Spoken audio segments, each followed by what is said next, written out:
আসসালামু আলাইকুম রহমতুল্লাহি ওয়া বারাকাতুহু। বাগদাদের বাদশাহ হারুনুর রশিদের অনেক কৃতদাসী ছিল। দাসপ্রথা হিসেবে দাসীবৃত্তির কর্মব্যস্ততার পর তারা স্ত্রীর মতো মালিকের শয়নসজ্জায় স্থান পেত। তার সুন্দর সুন্দর দাসীদের মধ্যে অন্য একটি দাসী ছিল কৃষ্ণকায় কুশরী, কিন্তু তিনি সেই কালনীকেই বেশি ভালোবাসতেন।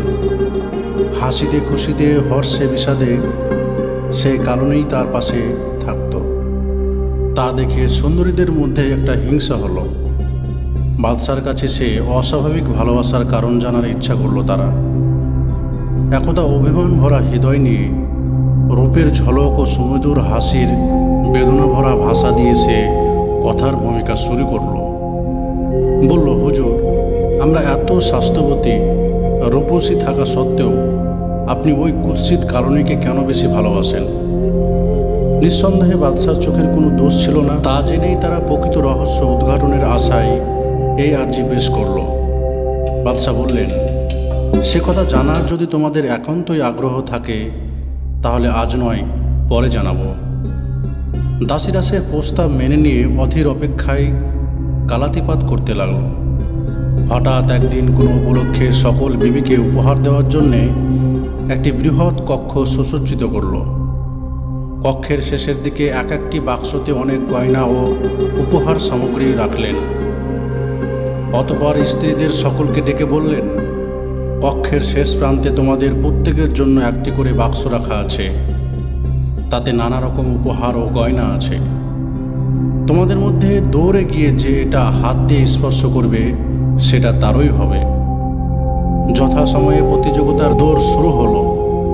রাজার আদেশ মতো দৌড় দিয়ে প্রত্যেকে এক একটি বাক্সে হাত দিয়ে বলল, এটা আমার, এটা আমার। কিন্তু কালনী দৌড়িয়ে বাক্সতে হাত না দিয়ে রাজার কাঁধে হাত দিল। তা দেখে সবাই ধিক্কার দিয়ে বলতে লাগলো, এখানে ঠাকুরের মতো দাঁড়িয়ে রইলি, অলংকার ও উপহার তো পেলি না। সে মৃদু হাসি হেসে বলল, তোরা ছুটে গিয়ে এক একটি বাক্সে হাত দিয়ে কিছু অলংকার ও উপহার পেয়েছিস, আর আমি যে বাক্সে হাত দিয়ে আছি সে বাক্স লাভ করে তোদের সহ গোটা বাগদাদ লাভ করেছে। এ জবাব শুনে তারা সবাই অবাক হলো। তারা নিজেরাই অনুমান করল এই কারণেই বাদশাহ ওকে বেশি ভালোবাসেন।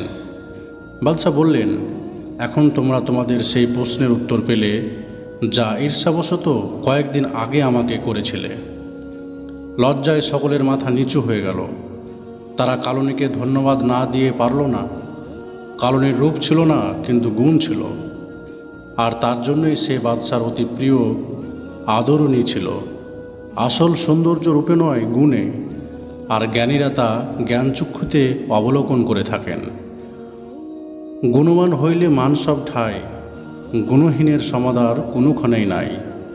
আসসালামু আলাইকুম রহমতুল্লাহি ওয়া বারাকাতুহু।